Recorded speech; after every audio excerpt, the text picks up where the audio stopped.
Hi, everybody. Welcome to another episode of Also Call MAFS.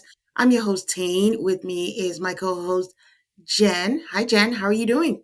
Hi, Dane. I'm doing really well, actually. We just spent the day doing a 3 tank scuba dive here in Phuket, Thailand. And my husband likes to remind me that it's been 112 days since we've been scuba diving. We're both back in our happy place. So it's That's all good. Gucci right now. That is good. That is awesome. Yeah, we are back to discuss couples therapy, season 4, episode 12 today. A little housekeeping, reminding you that patreon.com/slash call MAFS. We have all the bonus episodes on there. Sister Wives is coming back. So there's going to be a bonus episode. 90 Day Fiance, Aid made a return, and we talked about Happily Ever After. We talked about The Other Way. I had Jason on. We had a recap of the season for 90 Day Hunt for Love. So if any of those catch your fancy, go check it out. And I should have a documentary coming soon. Not sure which one, but check it out. So there are different tiers. If you want to listen ad free, those pesky ads, there's a tier for that, and you can join. And if you don't want to join any of that, you can join for free and just have a good time over on the Patreon. I have been doing a lot of watching for the pod, Jen, and I decided, I want to watch stuff for fun. Okay. And I just watched, I think I'm just going to talk about 3 things that I just watched. And I watched Hunting Wives. I finally finished Hunting Wives, and I don't think I know what I watched, but I was there for the ride, and the ride was fun. So, The ride was somebody's lesbian fever dream. Some writer out there who's like, I really just want to have sex with all of my friends and murder my son's girlfriend, whatever that was. It no started out so straight. spoilers. Oh, I'm so sorry. It's been out for a minute. If somebody hasn't seen it by now, come on. I just saw it. I just finished it like recently, but it's based on a book. So, I mean, they got renewed for a season 2. So I'm not optimistic because when they follow a book, people do great. Once they decide to veer off on their own, everything goes down the toilet. So, Yes, we're talking to you, Game of Thrones. We're talking to you, True Blood. Like, stick with the original writers. yeah, I'm not sure where this is going to go. I mean, I'm happy for Brittany Snow. I mean, if you want to connect it to the reality TV world, for anyone who remembers, her husband was on not Selling Sunset, the spin-off of Selling Sunset. Or maybe it is Selling Sunset I think it OC. is. I think it Yeah, is. Selling Sunset OC. Her husband was on there in a very, very close friendship with someone, but nothing was going on. But my introduction to Brittany Snow was, when I moved to America, I was into soap operas. Like it was, it was the CBS ones. It was Bold and Beautiful, As the World Turns, and then Guiding Light. And I think Brittany Snow's was on Guiding Light. So that was my introduction to her before she um, spread out and became this hunting wife star that she is, because I think she has another project. So I think she's staying booked and busy. But again, I don't know what this was supposed to be. There's no rhyme, there's no reason. There's so many holes, so many storylines, but sometimes you just go with the ride. And it was, like you said, a fever dream. So Yes. And there's that's nobody some that I liked. I wanted so much to root for somebody. And everybody that I wanted to root for turned out to be terrible. But it's certainly, it's one of those that you watch where you just want mindless, you don't want to think about things. You just need to yeah. clear your mind. It's really great for that. Like we binged through that probably in like a week. Yeah. I mean, I would recommend it if, like Jen said, if you're just looking for something mindless, Hmm. just, I don't know what, don't watch it with your parents or kids Oh, around because no. at any moment a boob might pop up and stuff. So just warning. I watched the Charlie Sheen documentary. Me too. I thought that was really good, but it made me so sad. And I left going like, how the heck is this man still alive? Like he wasn't Yeah. kidding when he Yeah. said that God. tiger blood thing. I remember that part of history, but he wasn't kidding because he, by all accounts, he should not be alive. Yeah. And I had two really strong reactions to it. My first strong reaction was, oh, this is kind of a love letter to his dad. And I know his dad didn't participate in it, but I'm hoping that he saw it because it truly felt like a love Yeah. letter to his dad. And my second reaction as a child of an addict was like, bro, you had so many chances to not be a jerk. You had so many chances to Yeah. do things. But I guess when you have zero consequences, where you're only rewarded, I can see Yeah. how he could keep doing this and how he had the support from Denise. Nobody was going to let this person fail from a place of I care about you. And so I wonder if at some point he failed, which it sounded like, after all the Tiger Blood thing was kind of his low. Um, and sorry to spoiler alert again, but it's really good. It's really well done. I didn't want to watch it because I disliked him for so long after that Yeah. whole Tiger Blood thing. But seeing the full story and seeing him tell it, he tells it pretty well, actually. Yes. He doesn't mince words. He doesn't hide Yes. behind anything. He doesn't make excuses for anything. So he did really well. Yeah, I really, really liked it. I was surprised. Yes, I like that you said like a love letter to his dad because that is true. The whole thing I was thinking, I'm just like Martin. She never gave up on this man. I mean, a little slight, tiny bit armchair expert. I said armchair expert. That's a podcast. That's Dak Shepard's podcast. Armchair psychology is just. I wonder if his dad felt some kind of guilt because I don't know if I knew that his dad had an addiction as well. Um, Yeah, and I didn't know they that. say that it could be genetic. And I don't know if he felt like I'm the one who passed it down to him. He did mention, his dad was Catholic, and sometimes religious people have that. This Catholic guilt is literally a term. And I wondered if that was the thing. And not to take away from the fact that he was a good dad.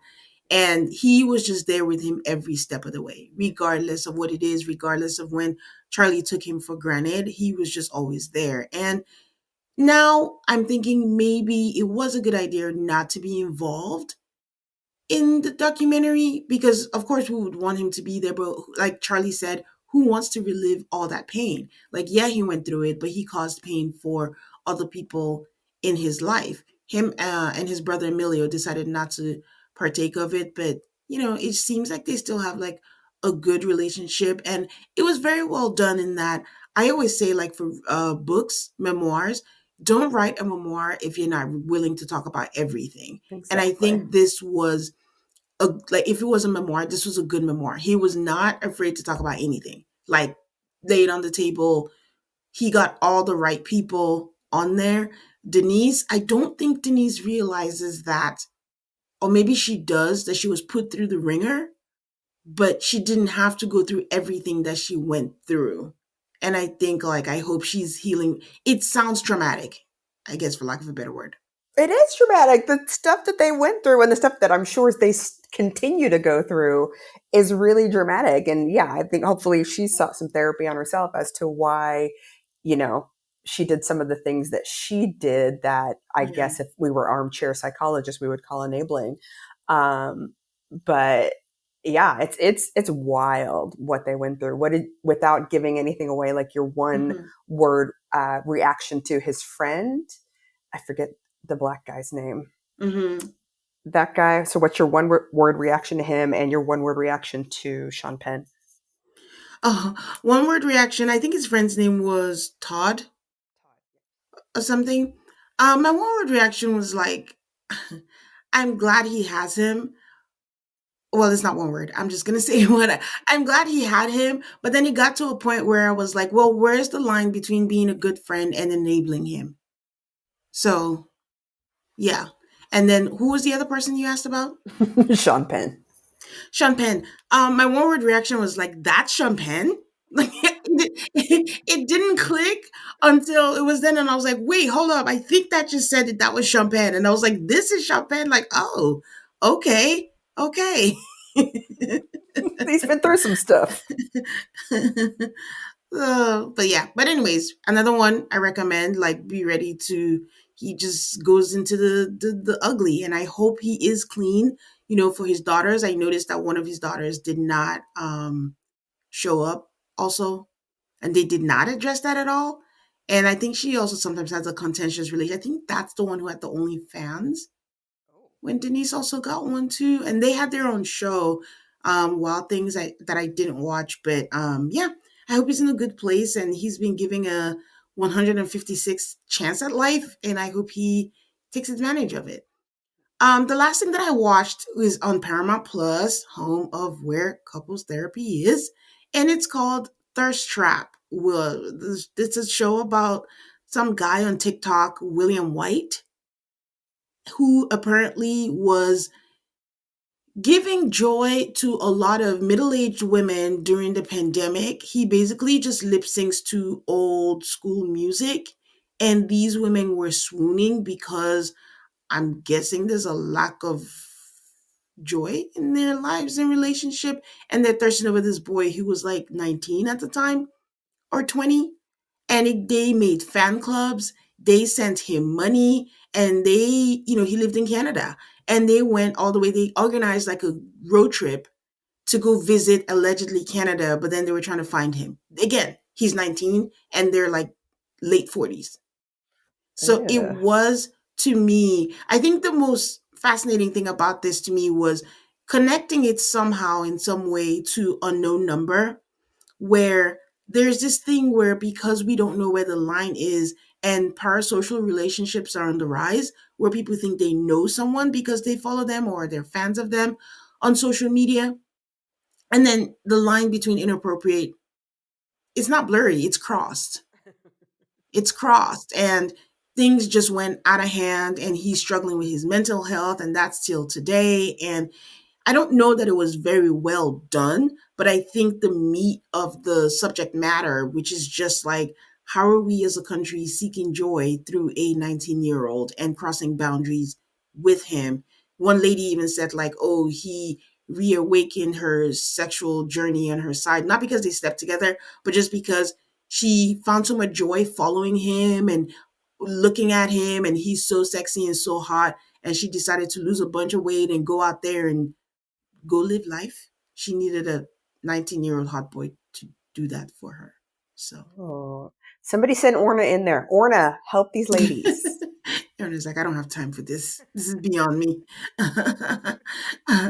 But yeah. So those are the three things I think highlight. I don't know, is there anything that you've watched that has stood out to you?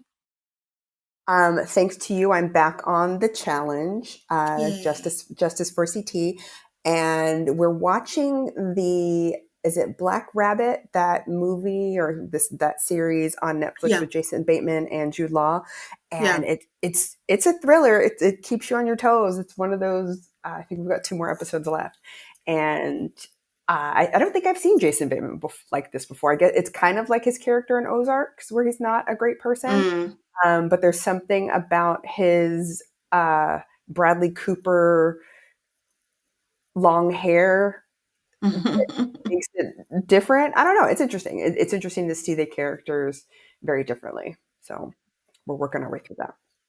Okay. Feel free to share what you're watching, sending any questions. But if you're looking for something to watch, hope you can find something from one of these. Okay, let us dive into these couples this week. So we start with Boris and Jessica, and it started with a montage of them listening to their partners talk. Like, this is everyone in the cast. Then our beloved Boris lets us know that he had a hard time with the last session that they had, and he hated the portrait of him that emerged. I'm like, maybe it is you and not a portrait, and maybe you should fix up. Then Orna asked, okay, how did you see yourself? And he was like, as someone that's possessed by completely unreasonable expectations, who is unsatisfiable, and no issue is too small to be annoyed by and obsessed with. And I'm like, awesome. Sounds accurate. That is you. That You is what we got call it, dude. that is what we call a breakthrough. Congratulations. Welcome to therapy. Well, except he's thinking like he's thinking it's a portrait. I'm like, switch up just a little bit. That is what you are. He's like, I sound like a monster. And it's like, why does Jessica even want to be with me? And she's like, Oh, because sometimes you're a very nice person. And I just love that she didn't say, oh, no, that's not you at all. You are not a monster. She's just like, no, sometimes you're a nice person. Everything else on the money, dude. Yeah. She didn't say that, but that's And I basically. Yeah, and I think that's what he was looking for. I think he was, and I don't know if Mm-hmm. traditionally she bows him out, and now Mm-hmm. because they're not at the end of the rope, but they're ready to change their behavior, that she's like, I'm not doing this with you. If this is how you see yourself, I'm not going to argue with you about it. And I think he just seemed so shocked that nobody was like, oh, poor you, like, oh, that's Yeah. not how we see you, oh no, Yeah. you're a great guy. Because when nobody said anything, he got kind of stunned. Yes. So good for the ladies for not bailing him out. I love that. Yeah, you could literally see it on his face how, wait, no one's saying that that's not Mhm. true. Was this like a Mhm. woe is me? Like, no, that's not how we meant to portray. You did that to yourself by the words coming out of your mouth. Right. So he does say that he's a classic cliche immigrant story where when he came to this country, the people around him expected him to make something of himself here, but instead he took that expectation and made something toxic out of it by developing impossible standards. And it's hard for him to be perceived as unreasonable. And I'm like, okay, you can develop impossible standards, but from all we've heard, your impossible standards are reserved for like tomatoes and apples and stuff. We haven't heard you talk about actual things that are like your impossible standards. Like, I don't know what he's referring to when he says he has impossible standards. The only examples we've been giving has been walking a mile to get a good tomato. So, And maybe this is the issue I have with people who go to therapy, and you're brought to this place where you recognize, like, hey, this is something about me. And if you are not wanting to change that, that's great. You don't have to go to therapy and change everything about you, but you do have to change how your behavior impacts other people. So if you recognize that you're this picky person and you want to save money on uh, apples or whatever, tomatoes, eggs, whatever, because this is something that's important to you, and that's fine. You don't have to change that about yourself. But what you're doing is not working with your partner. So how do you be picky, but do it in a mhm. way that doesn't take away from Jessica? And that's the part that is missed. Jessica? Yeah. And the Okay, good. irony That's the is part. like, yeah, and the irony is that you have impossible standards. Why does that not apply to you having impossible standard to be like the best husband and partner that you can be? Ooh. You know. Okay, So that's okay. why We're gonna have to get you an order couch. That was awesome. no, that's why I'm not buying this thing that he's doing. He basically came in here to do a pity party or PR stunt or whatever it is. But it's like, let's get to the actual work. You're recognizing things. What can we do about it? You know. Um, Jessica says that, I mean, the thing is that you're scared of being judged. And he was trying to explain. I was like, okay, maybe there's something to it. And Honor is like, let me put this in better language. What you're experiencing is an amplified projection of how you're experiencing yourself as someone who's excessive and there's not enough room for you and it seems toxic.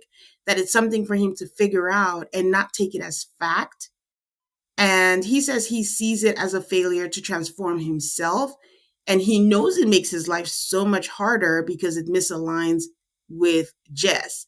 That there's nothing wrong with her. She just happens to be with someone who hasn't been able to meet her halfway and he hasn't built the bridge. And I know you have strong feelings for Boris, but when he says this or when he recognizes this, my question was, oh, do you feel bad for him now at this point? In one word, no, because I go back to, if you just want to be this version of you that serves you, awesome. But that's not how being a couple works. You've got to Yeah. be a version that serves both of you. And if you're willing to accept that, great. That's why you're in therapy.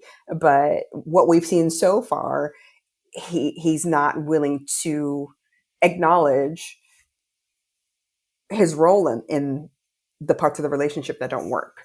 And Mm-hmm. so until he gets there, and I want him to get there, because I want to root for him. I want good things for all these couples because clearly they've been together for a while. There's love there. They've got kids. Like I root for love. I want this to work, but I also want the work not to be 100% on Jessica. And I think that's where I have problems with Boris, is that all of this, Yeah. from his perspective, seems to be Jessica's issue. Yeah. I mean, it's so weird. I'm torn between, I think this is a breakthrough if you're recognizing these things about yourself and you are, acknowledging where this may stem from and that you are not being your best self as a partner to her.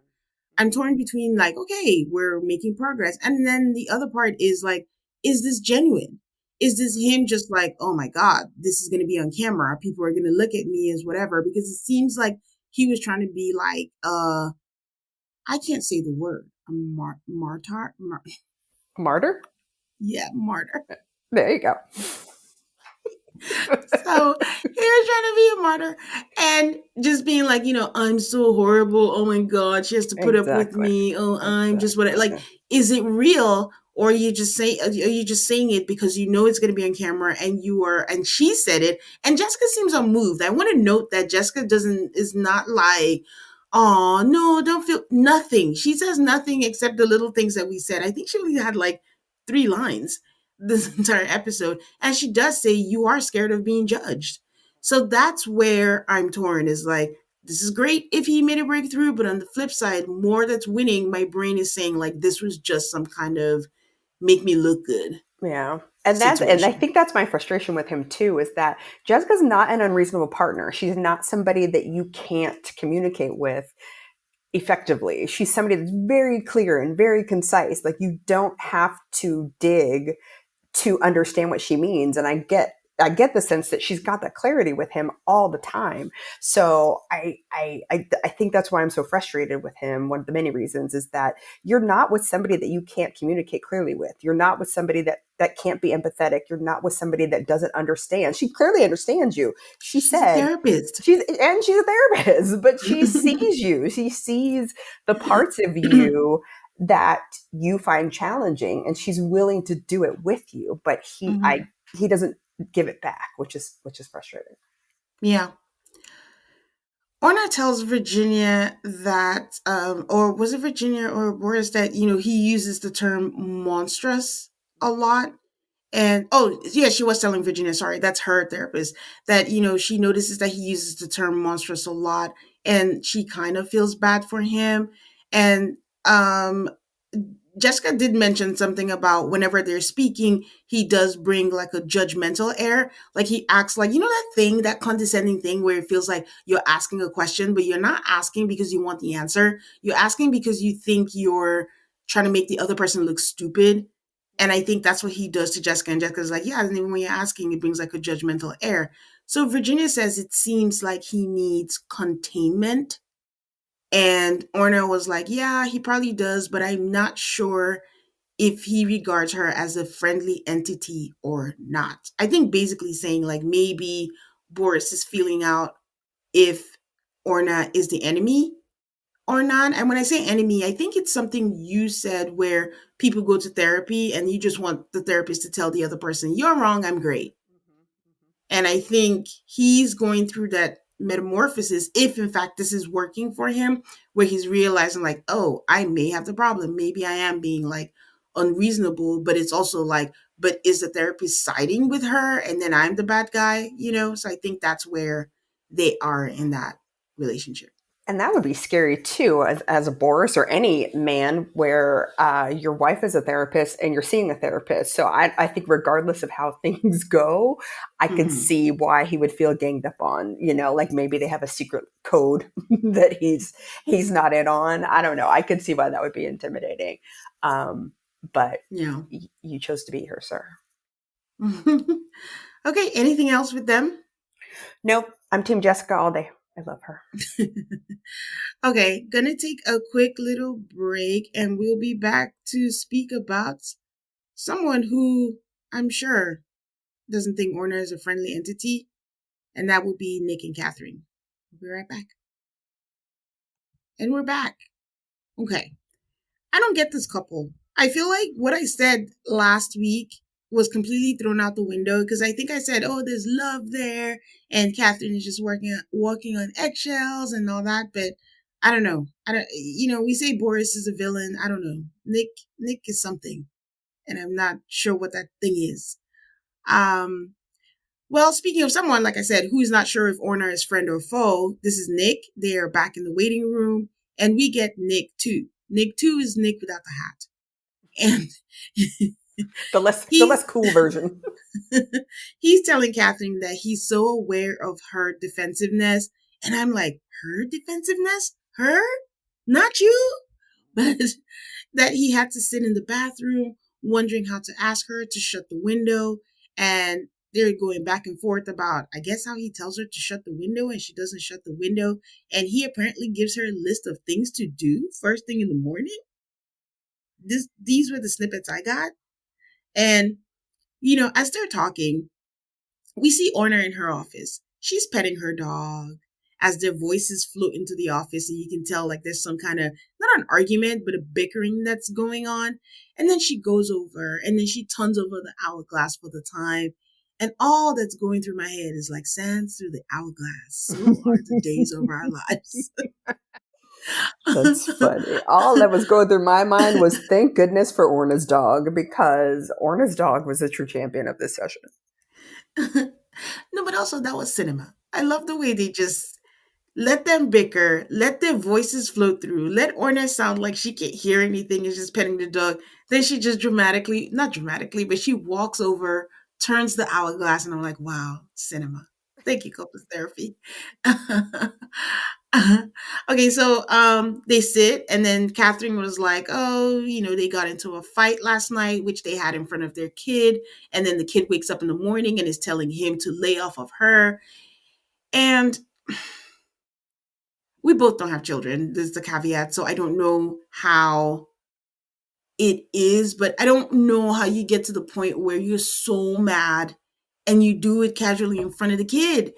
And the kid is telling you, lay off mom. Like, that means it has to be that bad to involve the kid. I'm just like, kids didn't ask for any of these. Like, we have our own issues, but why are we?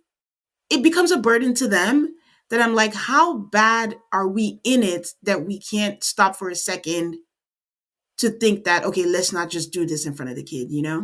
Yeah, and I think Rod and Allison had that maybe last week or the week before, where they were Hmm. fighting in front of their kid, and their kid had to play referee. And I don't know if it's one, and maybe there's something about, because I think they both only have one kid, so maybe there's something about people with one kid feeling like we're a unit, like we're a triad, and so all of us are in this thing together. I don't know. Yeah. It's I don't know what the dynamics of that is, but I agree that if you can't kind of recognize, especially in this day and age when we have TikTok and all of these kids that have social media talking about how terrible their parents are, like, you got to be aware that what you're doing, the kids are observing, and Hmm. they're using this as models for their future behavior, for their future relationships. And I don't know how I would do that, which is why I did not have kids.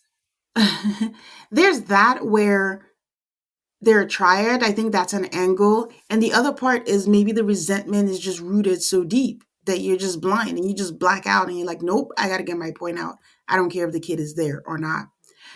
So Nick talks about there were separate incidents, and one of the incidents is like she went on a girls' trip and he was watching their kid Luna. They had a busy weekend and they were both, the kid and him, just laying on the couch. She comes back from the girls' trip. She drops her bags and he didn't immediately get up. I mean, she cut him off to say, oh, you didn't tell the food. And he's like, I'm getting there. He didn't immediately get up and she comes back in. I was like, don't everyone get up at once. And I'm like, is that including the kid? Is the kid getting strays too? Like, like, are we Pew talking about Nick? Are we pew. talking about both of them? Like, what? And which makes sense for your triad thing. Like, maybe all of them, like, you're siding with daddy, I hate you too. I'm not uh, hate, but you get what I no, mean. but yeah, And you're catching these hands. You're catching these verbal hands too. so he says, like, it bothered him, like, how she always says, like, he doesn't support her. And Una's like, okay, how did you express his hurt? And she's like, he expressed his hurt the same way he always does by not talking to me, and he punishes me with silence, which I hate so much. It's such a form of, what's the word? Manipulation. Control. Yes. Like, use your words, dude. Like, what are you trying to do? So he's saying that he's hoping that they could have a scenario where she puts her bags down and she says hello, and it doesn't become this performative thing. And then Catherine rolls her eyes, and then Una asks, like, is there a part of you, that's to Nick, that has been thinking, hey, you've been away, I've been waiting, why don't you come find me? And he's like, yeah, maybe there is. And I do think that there's a point here. I don't think either of them are right. I actually get what he's saying about, okay, she comes in and it's like, okay, you're back. And the first thing is that it feels like you're criticizing me already. Like I'm not doing something wrong. Right. I'm not doing anything. And it's like a continuous thing of you pointing out all the things that I'm not doing right. But I think it's more of a symptom. It's not necessarily that moment or that gesture of not getting up and getting the bags. It's just more of like a accumulation of all of the things of whatever is going on with them. And she's waiting for a big gesture. But he's so passive that she gets triggered and annoyed. And on his part, I'm also sure this is where I have a problem with Nick, that he wants all the praise for watching his own child for the Yeah, weekend. I think he's that's just like, I just watched the kid. I didn't do anything. You went on a girl's trip. You are a father. that. So, And that was exactly my note. And that he's probably one of those guys that uses the term, well, I babysat my kid. No, you didn't babysit your kid. You watched your kid. But it reminds me of the last episode when they were having the argument about the birthday party, where I yeah. feel like they're both looking for applause from their partner. Like Catherine wanted applause last week where she threw this grand party for their daughter and it was really successful and the daughter was happy and she was waiting for Nick to be like, babe, you did great. But he didn't. He sat on the couch and he didn't help her clean up. And he was looking for applause at like, oh, babe, I paid for this whole thing. Like, I'm going to figure out how to balance this money and it's coming on my business account and whatever the cards on fire with that one. But he wanted applause that he paid for it. She wanted applause that she put it together and they didn't get it. And then it popped up again where he wanted applause for babysitting his kid and she wanted applause for just being there, you know? And I think that's what I feel like from the two of them is that they don't feel appreciated by their partner. And instead of saying, hey, this is how I feel appreciated by you, they just have these dumb arguments about lists and windows, and they're not getting to what it is they need from each other. Yeah, I agree with that. I think another part of it also is like Nick just seems so cagey. Because when you put all the pieces together where he's not opening up, he um what was it that he's punishing her with silence. How do you even deal with that? At some point, you're going to get so frustrated. And then, what did she say last week? He's an avoidant. He's not saying anything. Because also, Orner says in this episode, like, a part of him might be feeling like he's waiting too long to connect and for her to acknowledge all that he does. I don't think I completely understood what she meant, but maybe a little bit. And Anna says they have an opportunity to do things differently and have a totally different experience with each other. Because the real question is, why are they tiptoeing around each other? What happened that they got to this point that no one wants to speak? And it seems like Nick is dealing with a lot, I guess, with the loss of his mom and him not wanting to. He's the one who doesn't want to say anything that affects his dad, right? Is it him? Yeah. So there's too much. You got to be open if you're going to come to therapy so that you can connect the dots, so that you can have the diagnosis. And it doesn't seem like he's willing to do that. They're both building narratives in their minds and it's Yeah. building their resentment alongside with it instead of just communicating with each other. And the expectations are just getting higher and higher. Yeah. And and I don't know if you feel this too. I feel like every time they get into therapy, um, Catherine always like, well, tell her this and don't forget to tell her this and tell her this, you know, in terms Mhm. of that being explanation for Nick's behavior. And that goes back to, I think what I said last time, like Nick needs his individual therapy. Like he's got to deal with whatever stuff is going on with himself and his dad and whatever before he can even think about uh, fixing this relationship with Catherine, because to your point with Charlie Sheen, like patterns get passed down in relationships and patterns get passed down in families, and there's something being passed down. We think maybe it's the depression that his mom had and maybe he has it and he's trying to fight it, but there's a bunch of stuff going on that has nothing to do with Catherine, but it seems to be he wants to be this very capable, he wants her to recognize that he's this very capable, responsible husband. You know, he's taking care of the money. We see him washing the dog. He's taking care of their daughter. Like, I think in his head he's doing all the things that a husband does, but he's not doing all the things that a partner does. And that's the disconnect. I think he's going through the motions. There's not actual like emotions and being present involved in it. It's like checking the box and just doing it. And I think a little part of me after this episode wondered, was Nick ready for this couples therapy? No. Is he at that point where he's willing to really surrender to the process and then get something out of it? So I don't know. I don't know if they're there for that. Okay, all right. Quick little break, and I'll be right back to talk about Rod and Allison. And we're back. So, I mean, Allison doesn't do much talking this week, which is rare. For a change. So they come in, and Rod says that he feels like Allison has been avoiding him. And she says, yes. And then he says his mom is around from overseas, and he feels like Allison feels like he's babysitting his mom and he's taking care of her. And like, why are you like making her a cup of tea? I'm like, really? You can't make a cup of tea for your mom? Because he's like, I should be able to make tea for my mom. I don't know why that's a big deal. Like, Allison is like, why can't she make her own tea? I'm like, oh boy. Because she's not in her own home, you weirdo. Even if it was not her, like, okay, it's just a cup of tea. And that's the thing about human interactions. Everything is not about the actual action being taken. There's just No. so much more. It's like a loaded thing that's going on with that. Rod says that Allison is always talking about communication and communicate and say what you're feeling, and yet she has a disappearing act the last week or so. The disappearing act is like she goes take the dog for a walk and is gone for like 3 hours during the week. So when he's talking, she's trying to interrupt Rod to be like, "Oh, I mean, with her, is it frantic energy?" She's like, "No, but what?" And Orner is like, "Don't." I'm like, "Ooh."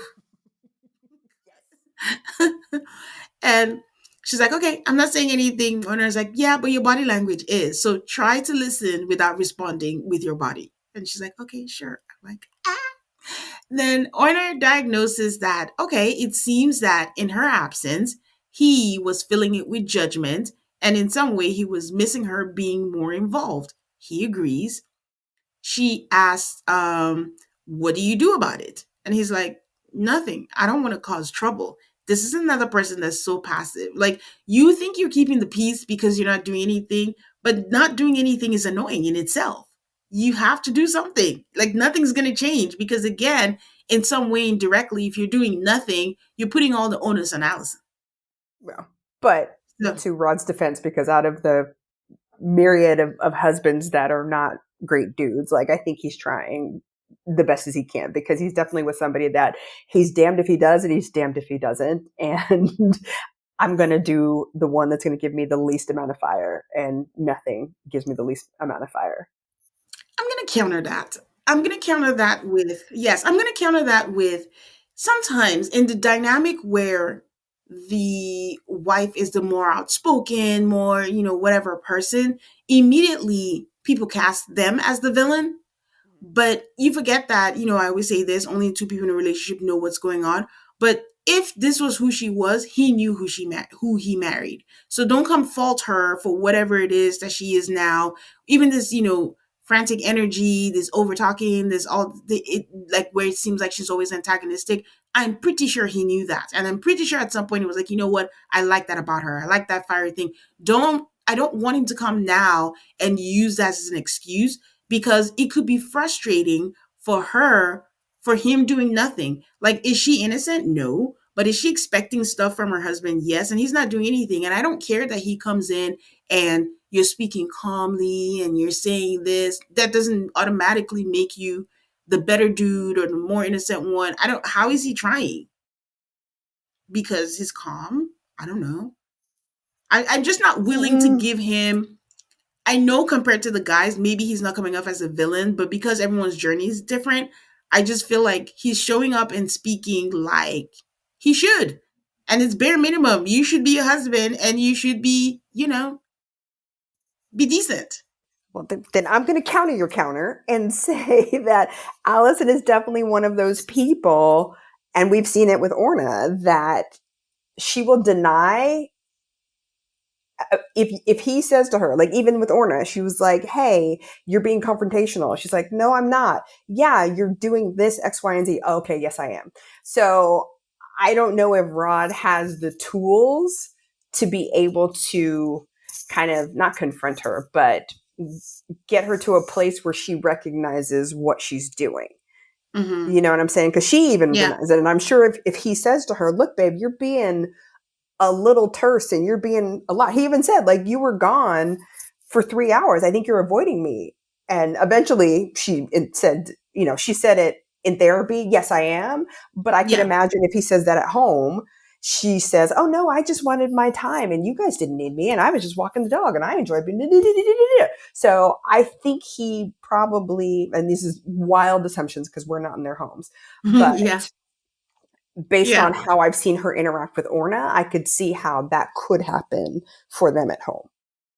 I see that. And again, I'm not saying that Allison is innocent. I'm just saying like he knew who he married, so he needs to be able to walk through the fire. Not saying anything is not going to solve anything. Like you need to put in your big boy pants or big boy panties or whatever, big boy underwear, boxers, and you know, have that conversation. Like if they weren't having therapy, would he have even brought it up? I'm sure he was just like, "Oh my god, I can't wait till therapy so we can talk about this." But again, like you said, he needs to start getting those tools where they have the conversation, and that's where he steps in, and she needs to be more clear on what she's feeling and recognizing how she's feeling so she can communicate that too accurately, and Well, not Orna trying to interpret.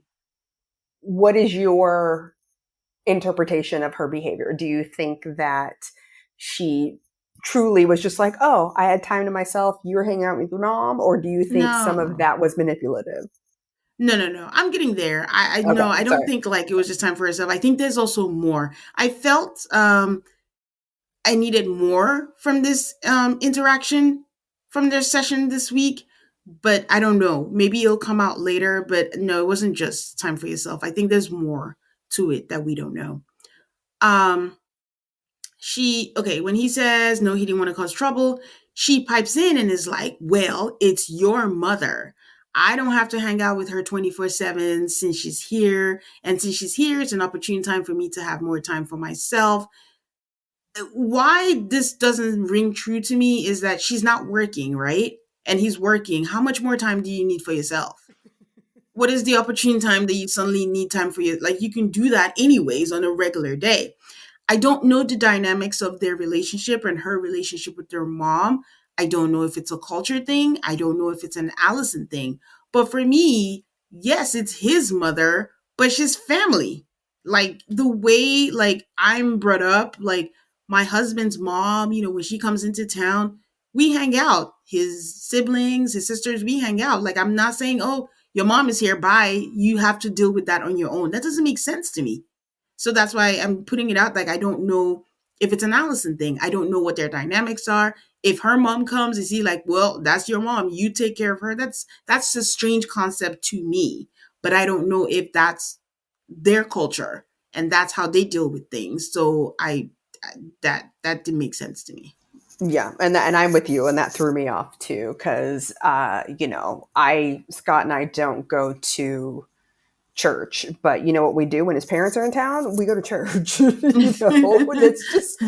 It's just one of those things you do. You want your family, especially when they're visiting you, to feel comfortable. And even if they're getting on your nerves and you need a break, I could see the balance between like, okay, we're going to have family time, but you're his son and you're going to need just mother son time. Like I see giving them time, but I don't see doing it unannounced. and just disappearing and doing it without letting Rod know that this is why you're disappearing for 3 hours. So it seems like an excuse. I don't know. Yeah, I mean, I'm gonna walk the dog, or I'm gonna take time. Then tell him, oh, I'm gonna go take Exactly. some time to myself. So no, it didn't ring true at all. But I think Orna just decided to focus on Rod this session and says, it's interesting that when Allison is not filling the space, the first thing in his mind is that he's being criticized or punished. And it sounds like you were missing Allison. So, how do you make something happen? One, I think the question is, do you think he was missing her? Or do you think he was just missing the routine of her just chirp, chirp, chirping in his ear? Misses her. I think he is frustrated, and I as he is by her, and as frustrated as their dynamic and this system that they've developed for each other is frustrating. To your point, like, he knew who she is and he likes having her around, and I bet when his mom is around, she adds a dynamic that makes their family time together feel good. And maybe she needs to hear that, and maybe he didn't know that she didn't know that, and her removing herself without having a discussion about it is the issue, really. Hmm. Okay.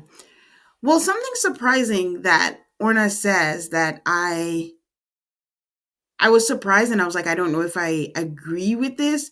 I don't know if I disagree either. I'm just, she's the expert. Is she does say that because he has these feelings, like maybe he's being criticized or punished in some way, that he could be baiting Allison to create conflict so he's not left with these feelings. I mean, Allison has the biggest smile when Orna says this, like, aha, I'm being seen. But what did you think about that? I mean, he didn't disagree, but when she said that, what did you think about that?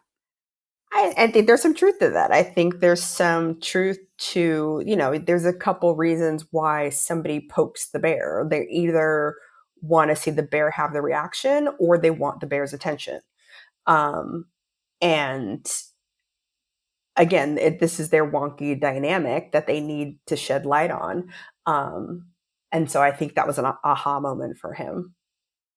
Mm. Yeah, so she tells him like she wants him to observe his own process more. The more Allison creates space for him. As a sidebar, honestly, I don't think Allison intentionally created space for him. Allison gave into her own selfish, I'm just going to have time for myself, or in some way, I'm going to show him. Because again, we don't know what the dynamics are.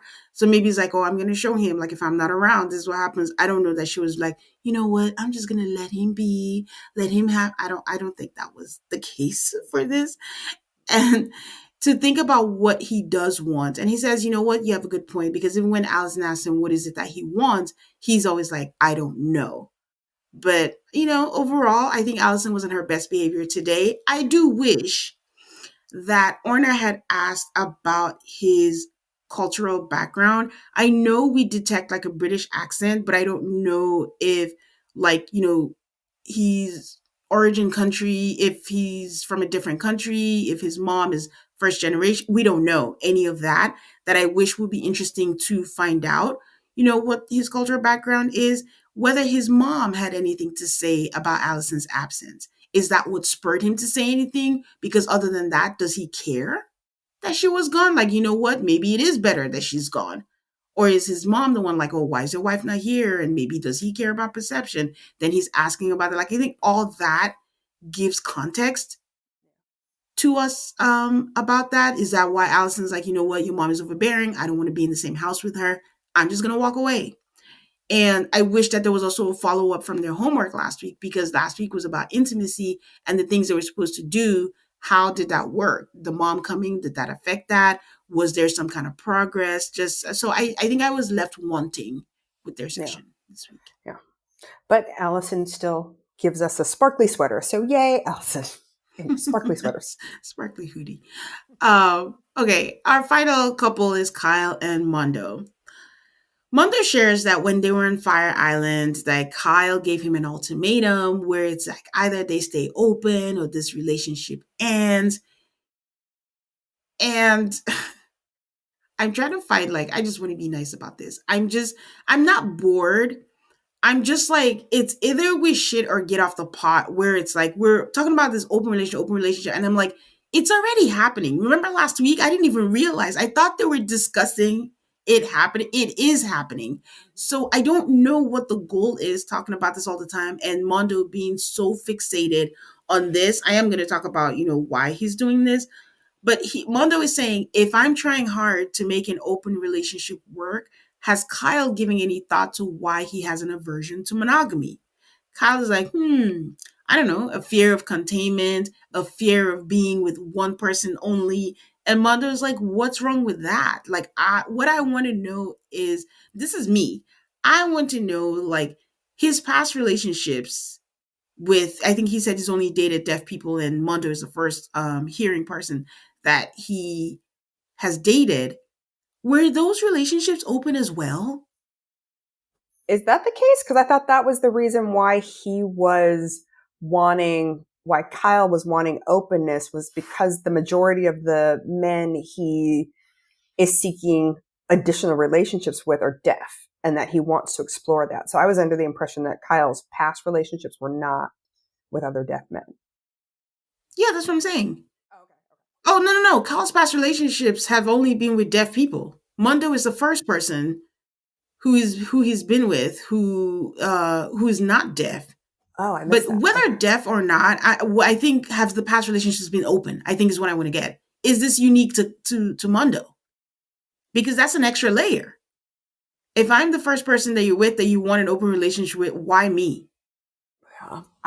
I'm stuck on the one sentence that Mondo said was, "I would do anything to keep you safe," and Kyle is not there. So why are we here? If I'm going to do Yeah, everything in my power to keep you safe, and you are not reciprocating that for me, or you don't feel that for me, or you don't want to do that for me, even if that makes you uncomfortable, why are we here?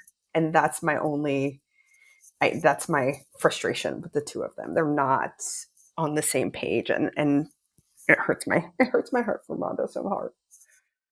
Kyle says that he doesn't see how you can love one person and be committed to just that one person. And Mondo says he just wants to understand that if monogamy is something he can't do, that he wants to make sure that Kyle knows why. And to me, this is Mondo parenting again, because sometimes people don't want to have a reason or no reason. They're just following their whims. Like, I don't know what it is, but I would flip it and I would ask Mondo, you want to know why monogamy is something he can't do, and you want him to know why. I want to know why you want to understand so hard something that doesn't fit with your values or who you are and causes you great anxiety. Yeah, This is for sure. like you are fighting too hard. You're misaligned on that. He wants an open relationship. You want monogamy. It's why. Yeah, So and he says, this isn't I sleep with the AC on and you want the heavy blanket. This is not a there's not a quick fix. There's not a band-aid. There's not a workaround for this. This is a fundamental difference in the core of your value in this relationship, and I don't know how you build a bridge there. yeah, and I think that Kyle Kyle does not show consideration for Mondo, because it looks like he actually hits on guys in front of him. It's not like a discreet thing. It's like we go out, I want you tonight, and then Mondo's there, actually maybe guiding him to the Uber to go be with the person. So Mondo says that he says because for him, the thing he fears the most is that Kyle can become another person when he's intoxicated. And then he sees himself drifting away with a guy or a group of guys. Meanwhile, he's falling apart inside. Kyle is like, yeah, but you have the tendency to have like worst case scenario, and that overprotectiveness feels naggy. You're not my mom or my dad. And I'm just like, ouch. Like, I think everything about that was just like, you're the problem. You're nagging me. I want an open relationship. Leave me alone. So, and just being told by your partner, like, you're not my mom or my dad. I'm like, oh, gosh. Kyle says that part of why they came here was for them to learn how to effectively communicate with each other. And Mondo starts crying, and Orna's like, okay, let's pause. Let's see what's going on here. Mondo says that this is bringing up a lot of stuff, and he shares with us that he was in a domestic violence situation with an ex who was on drugs, and he did not know that his partner was on drugs. And Orna is like, what was the drug of choice? And it was crystal meth. Yeah. And he said one time they went out and he found him naked. And he's like, this wasn't even like a sexual situation or there were other people that, like, he was just naked on there. And he got him home and he didn't know like who he was. So the partner just turned around and punched him and then just like beat him up. Like, it was so bad that his eye fell out, like its socket, like was detached from the socket. His cheekbone was like raw because he was just beating him down and he was just taking it. And I hate to be this graphic, but, and I know Orna can't say that, but it is the depiction of his relationship with Kyle. You're just there. He's beating you down. You are taking it to the point where you are raw and you are hurting yourself and you're hurt. And the person doesn't know and just keeps going. I'm not saying that Kyle is a monster. I just feel like, and again, I'm not saying like Mondo has the choice to leave and he is there, but that's why I said like there's a little sensitivity chip missing with Kyle where it's like, yeah, do what you want to do. And, technically Mondo agreed to this open relationship, but at least have a little sensitivity to what he's going through. And especially knowing his past, and Mondo's just lying down, just taking it instead of just walking away, just there, you know? Yeah, that connection that you made is phenomenal, and this is why I love talking about this with you. I I give Kyle no grace. Like, I don't know how somebody tells you this very scary thing that happened to them. And I don't know if he said, I'm hearing you, but I don't care. But my notes for Kyle was, I'm hearing you, but I don't care. And what? I don't Yeah. understand. And I don't know how Mondo can communicate any more clearly, but also I don't know how Kyle can communicate any more clearly. He does not, he want to be in the type of relationship that Mondo wants to be in. So I don't understand what anybody is getting out of this. Like, Mondo has this Oh, Kyle very, is getting something out of it. well, yeah, he gets a dad. He gets somebody to take care of him and to check on him at 3 o'clock in the morning and to make sure he gets home safe and, to make sure that the functioning parts of his life function, which is what Mondo did for his family. So yeah, here we are repeating patterns again, Yeah. which is sad. It's so sad. And I mean, I wish Kyle would break up with Mondo and I just wish he make would. set him free. But why would Yeah, he do that when he's having, he's eating his cake and he's having it too? I think, like, for everyone, like you always talk about Nick, Mondo needs his own therapy because there's caretaking and there's caretaking to the point where you are, you know, burning yourself to keep other people warm. You are doing way too much. He's doing everything, and it's a pattern, like you said. You did it for the ex, you're the one who took him home, you're the one finding them. These people keep blatantly disrespecting you, your boundaries, whatever it is that you want, and you keep conforming, but you conform so much you don't even know what you want. You just know you want a partner. And that is the crux of the matter, is like, at some point you need to take caretaking out of your vocabulary, because if not, you're caretaking your parents, you're caretaking your siblings, caretaking your partner, and who's caring for you? Why exactly. would I do that if, you're doing all this for everybody? You're not even making room for them to take care of you, and you're coming off as self-sufficient. Yeah. And So, let me be clear. I don't hate Kyle. Like, Kyle, mhm, I understand ethical non ethical mhm, non-monogamy, and that those relationships exist and people can do them very consensually and very happily, but that's not the situation that he's in, and yeah. he needs to get out of it and be in one that serves him, and this isn't it. Yeah, the issue is not that he wants to be in an open relationship. Not at all. We've had couples in the past that had that. That's not the issue. The issue is that it seems to physically and mentally be causing pain for his partner.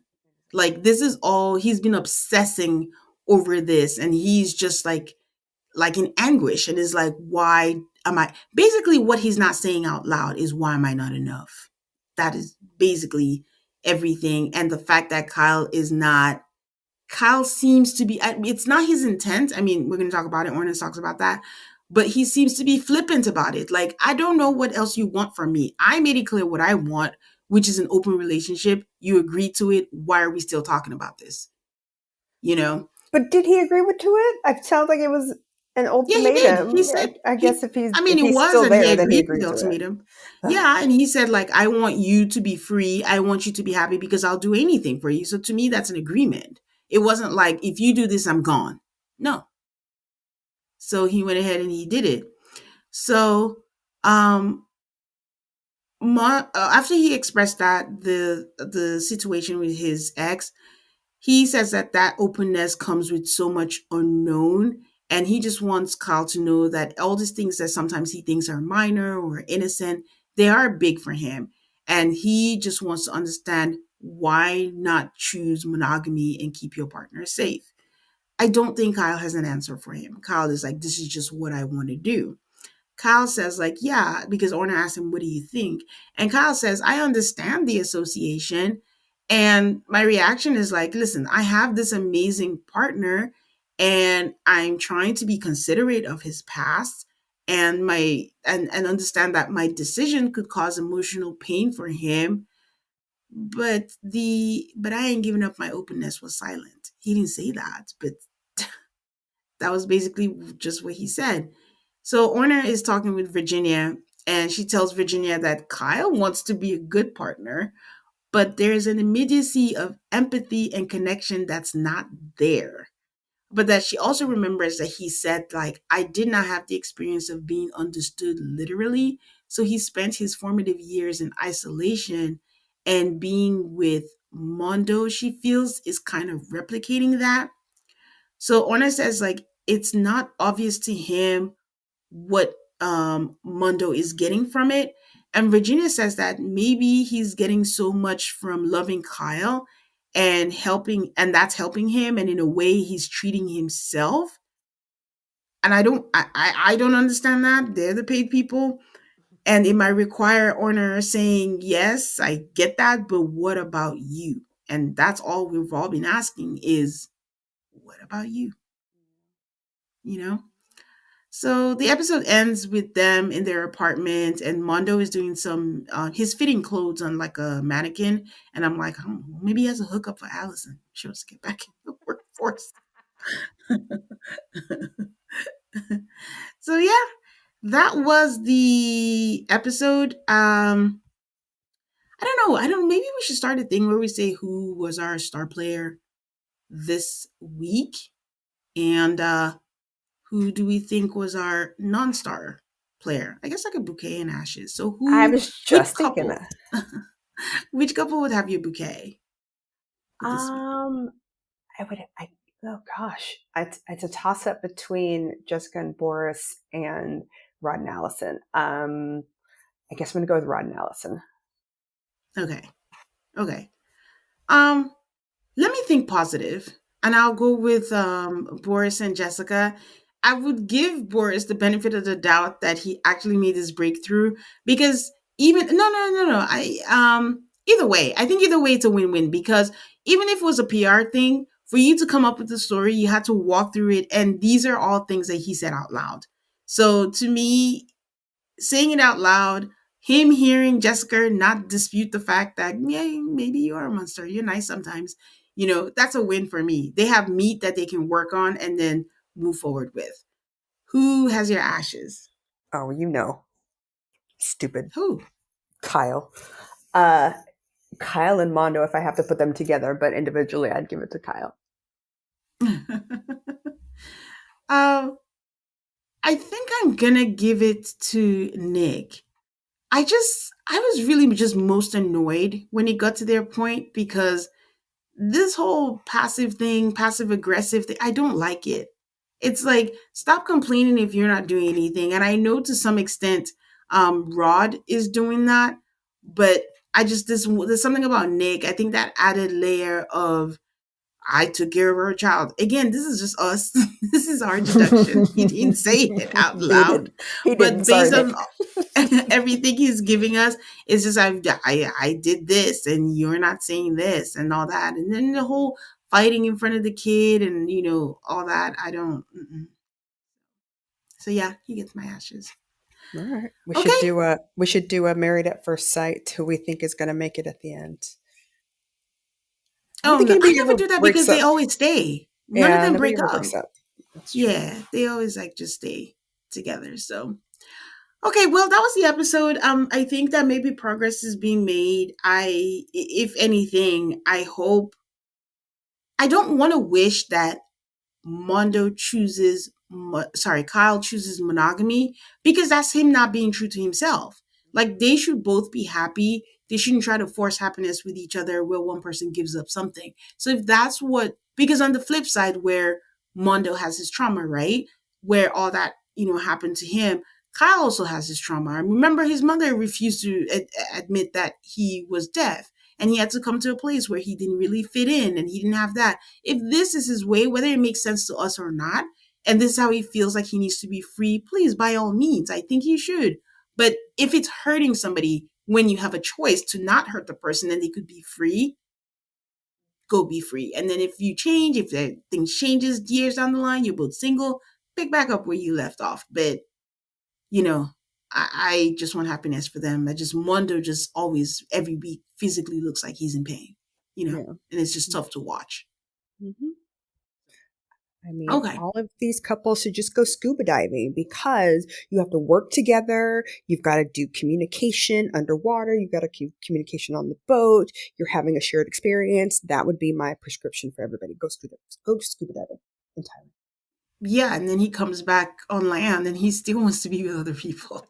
So he could do that with other people. And, and I don't know. Wouldn't it be difficult for Kyle to scuba dive? No, I mean, everything, he lip reads, and once you're underwater, everything's all hand signals anyway. Oh, okay. Okay. Okay, well, can you share with people where they can find you? Yes, you can find us having our adventures. Right now, we're in Thailand at jns.adventures on Instagram and YouTube. Okay, you know where to find me. Also call MAFS on all of the socials. Please give me a 5-star rating wherever you listen to podcasts, specifically on Apple Podcasts and Spotify. And stay subscribed so you do not miss out on any new episodes. Got a bunch of new episodes coming out that are fun. So check it out. And until next time, bye guys.